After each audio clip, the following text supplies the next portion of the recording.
Medically, moles are called nevi, ladies and gentlemen. In nevus surgery or mole removal surgery, we specifically want to remove these moles for two reasons when we examine the patient. The first reason for these is medical justification. The other reason is the removal of moles purely for aesthetic reasons. If we are to discuss the medical grounds in more detail, particularly when visually assessing some of these moles, potentially harmful.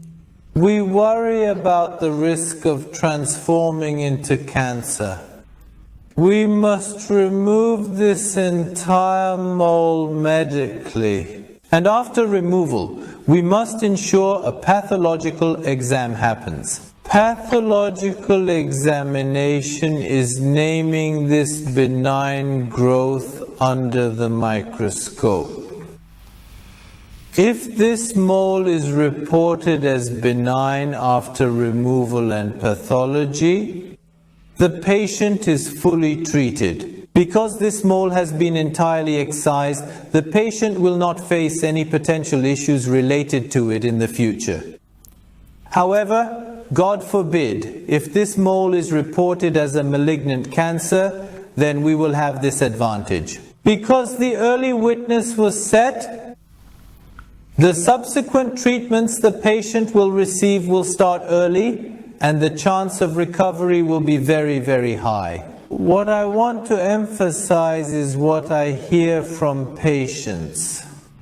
Patients always say this: "Doctor, I heard that if a blade touches a mole, it becomes cancerous. Is that true?"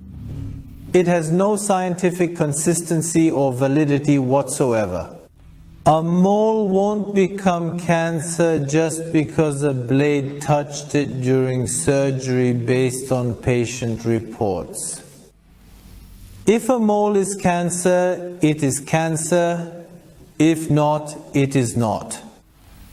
If it is not, we have treated it. We have completely eliminated this problem for you until you pass away. God forbid if the existing you has a bad nature, then leaving it present in your body provides no advantage, rather it is detrimental. We will have established the diagnosis at an early stage, and because the subsequent treatments will be administered quickly and promptly, your likelihood of recovery, your recovery rate, will be very high. These were medical reasons. Of course, sometimes patients also approach us purely for aesthetic reasons.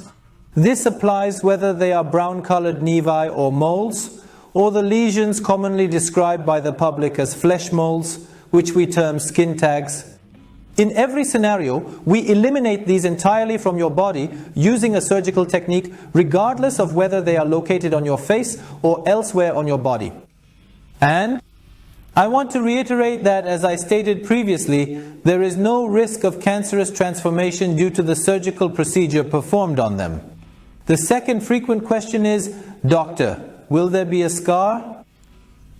Regardless of the location on our body, whenever we perform a surgical intervention, we as plastic surgeons will use this method if suturing is required. We make this stitch as an aesthetic hidden stitch. Initially, a mark remains, resembling a line drawn with a fine pen.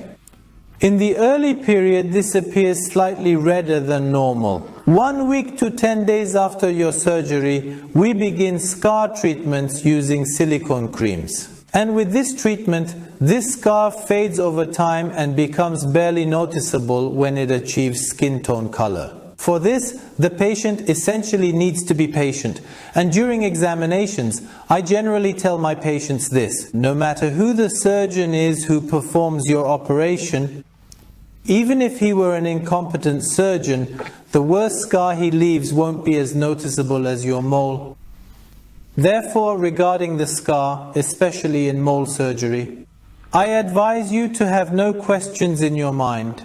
In any case, whether for aesthetics or if we can remove these moles for medical reasons, in any case, scar-free, happily and healthily, getting rid of this problem for you.